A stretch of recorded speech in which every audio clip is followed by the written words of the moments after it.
Report कैसर Khan. सखन police ने हवाई firing में मुलविस 6 मुलजिमान समेत दुल्हा को भी गिरफ्तार कर लिया।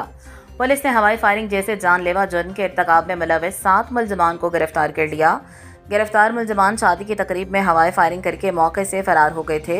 एसएचओ सखन ने पुलिस टीम के हमरा कार्रवाई करते हुए मुलजिमान को थाना सखन की हदूद भैंस कॉलोनी से गिरफ्तार किया। गिरफ्तार मुलजिमान की शनाख्त गुल हसन दुल्हा, शाहजेब, शहरियार, जुहेब, आमिर, अजीम और शुएब के नाम से हुई। पुलिस की जानिब से हवाई फायरिंग रोकने की कोशिश पर मुलजिमान ने मज़ाहमत करते हुए फरार होने की कोशिश की, ताहम सखन पुलिस ने बरवक्त कार्रवाई करते हुए तमाम मुलजिमान समेत दुल्हा गुल हसन को भी गिरफ्तार कर लिया। गिरफ्तार मुलजिमान के कब्जे से हवाई फायरिंग में इस्तेमाल होने वाली पिस्टल, चलीदा खोल्स और एमिनिएशन बरामद हुआ।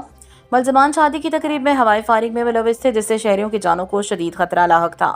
गिरफ्तार मुलजिमान के खिलाफ ज़ाब्ते के तहत मुकदमा इल्ज़ाम नंबर 326/2026 का इंदराज करके तफ्तीश का आगाज़ कर दिया गया है। हवाई फायरिंग एक संगीन और जानलेवा जुर्म है, जिससे कीमती इंसानी जानों को खतरात लाहक हो सकते हैं। ऐसे अनासर के खिलाफ बिला इम्तियाज़ कानूनी कार्रवाई अमल में लाई जाएगी और कानून के मुताबिक सख्त इक़दाम किए जाएंगे।